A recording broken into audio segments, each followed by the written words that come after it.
स्वदेश तथा विदेशमा रहे बसेका प्यारा नेपाली दाजुभाइ तथा दिदीबहिनीहरू, नेपाल राष्ट्रका निर्माता, नेपाली समाजका समन्वयकर्ता एवं एकताको धरोहर श्री 5 बडा महाराजा धीराज पृथ्वी नारायण शाह आम नेपालीका निम्ति श्रद्धा तथा सदा स्मृतिका व्यक्तित्व भइबक्सिन्छ।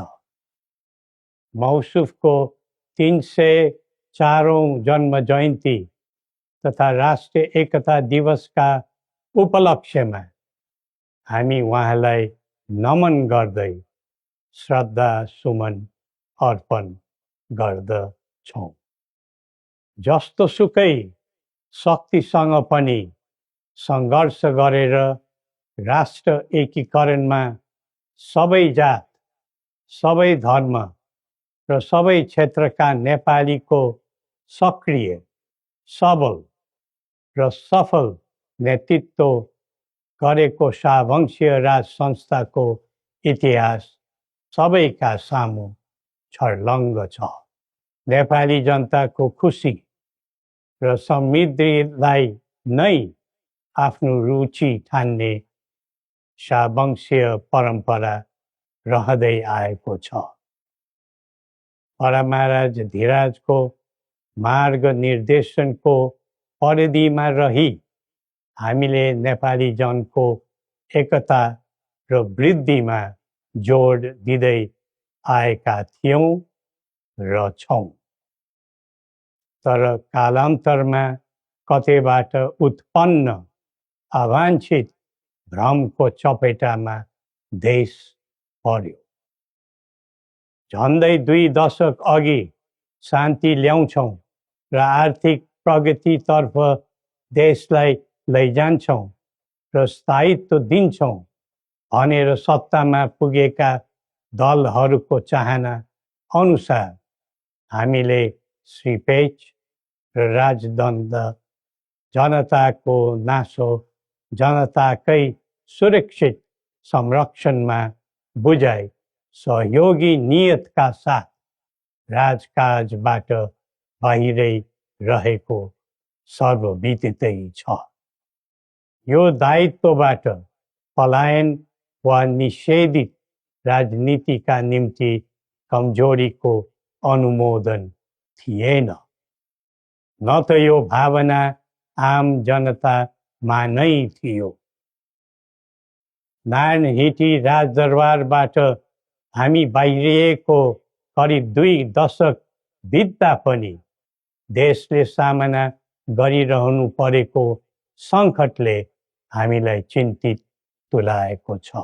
हिजो देश नबनेकोमा चिन्ता थियो, आज देश नै नबच्ने हो कि भन्ने निराशा पैदा भएको छ। बडा महाराज धीराजबाट 22 वर्षको युवा अवस्थामै सुरु गरिबक्सेको एकीकरणको सफलता पछि आधुनिक नेपाललाई 4 वर्ण 36 जातको साझा फुलबारीको रूपमा चित्रण गरिबक्सेको थियो। यो मुलुक राजाको मात्र होइन, जनता र राजाको समान स्वामित्वको देश हो भन्ने सन्देश पनि दिइबक्सेको थियो। भाषण अनि जादु वा चमत्कारले यो देश बनेको होइन र बन्दैन पनि। सबै जात, धर्म र क्षेत्रका नेपालीको साझा प्रतिनिधिका रूपमा काम गरेको राज संस्था जनताले सुम्पेको जिम्मेवारीबाट विमुख हुनै सक्दैन। सबै नेपालीले यो कर्तव्यबोध गरी पृथ्वी पथमा लाग्नु पर्दछ भन्ने हाम्रो धारणा र आह्वान पनि छ। नेपाली विश्वमा जहाँ रहे पनि नेपाली मूलको भन्ने नै हुन्छ। त्यसैले राष्ट्रको प्रतिष्ठासँग नेपालीको प्रतिष्ठा पनि सँगै जोडिएको हुन्छ। मुलुक स्थायी वा अस्थायी रूपले छोड्दैमा देशसँगको सम्बन्ध तोडिन सक्दैन। देशबाट जनशक्ति पलायन हुँदै जानुले देशको भविष्यबारे निराशाको सङ्केत दिइरहेको थियो। अब पुँजी र पुँजीपतिहरू तथा कर्मवीर उद्यमीहरूको समेत पलायन हुनु थालेको छ। यो क्रमलाई तत्काल निरुत्साहित र नियन्त्रण गर्न सकिएन भने मुलुक असफलताको सङ्घारमा पुग्न सक्ने सम्भावनालाई लिएर हामी आहत भएका छौँ। बरामारा धिराजबाट स्वदेशको पुँजी पलायनमा रोक लगाउनु पर्ने पक्षलाई महत्त्वका साथ जोड दिबक्सी जनता सक्षम र बलिया भए मात्र देश बलियो हुन्छ भनी दिव्य उपदेशमा उल्लेख गरिबक्सेको छ। जब जब युवा पुस्ताको भावना, चाहना र आवश्यकताको सम्बोधन गरिँदैन तब तब असन्तोष पैदा हुन्छ, जसले विद्रोहको रूप पनि लिन सक्छ भन्ने सत्य नेतृत्वले हृदयङ्गम गर्नै पर्दछ। नेतृत्वले पटक पटक युवालाई प्रयोग मात्र गर्ने तर उनीहरूको आवश्यकता बुझेर काम नगर्ने प्रवृत्तिले युवामा असन्तोष जन्मेर देशमा जनधनको हानि भयो। जसरी भविष्यका कर्णधारहरूको ज्यान गयो त्यसले सबैलाई स्तब्ध बनाएको छ। युवाहरूमा भ्रष्टाचारप्रति असहिष्णुता र आइटी प्रतिस्पर्धामा अग्रताको जोश देखिनु उज्जवल भविष्यको सङ्केत हुन्। तर उन्नतिको गन्तव्यमा राजनीति चुक्यो भने अल्छीको सपना मात्र बन्न जान्छ। स्वचालित व्यक्तिले राष्ट्रको हित खोज्दै जान्छ, परिचालित व्यक्तिले अर्काको मित खोज्दै हिँड्छ। राष्ट्रिय सहमति बिना निकास खोज्नु समय खेर फाल्नु मात्र हो। समुन्नतिको यात्रामा सबै मिलेर अघि बढौँ। नेपालको संवेदनशील अवस्था र बदलिदो भू-राजनीतिक परिस्थितिलाई बुझ्न नसक्दा हामी मित्र राष्ट्रहरूको विश्वास र भरोसा गुमाउने अवस्थामा पुगेका छौँ।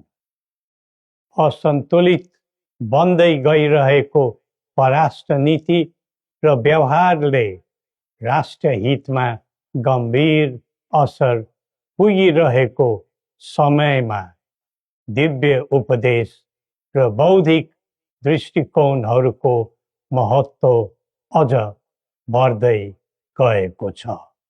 कतिपय देशले स्वार्थको लागि कुनै न कुनै सुरक्षा कवच खोज्दैछन्। हाम्रो देशको सही छहारी शान्तिको कवच हुनै पर्दछ। नेपाल निर्माणमा मार्गदर्शी र सेनापति बरामाराजा धिराजको विरासत र वंशका प्रतिनिधिका रूपमा मेरो भूमिका स्पष्ट रहेको छ।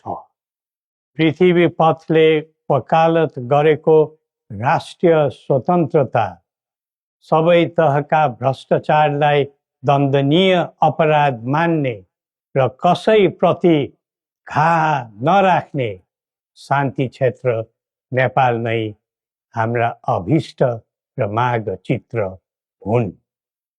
जनताको चाहनाबाट कझै निर्धारित हुनुपर्ने परिकल्पना पृथ्वी पथका मौलिक आकांक्षा हुन्।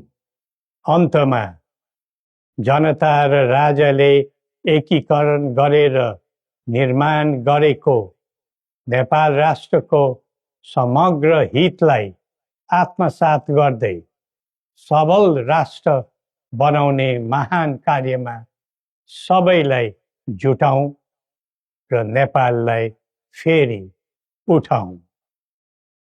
श्री गोरखनाथले हामी सबैलाई सत् बुद्धि दिउन्।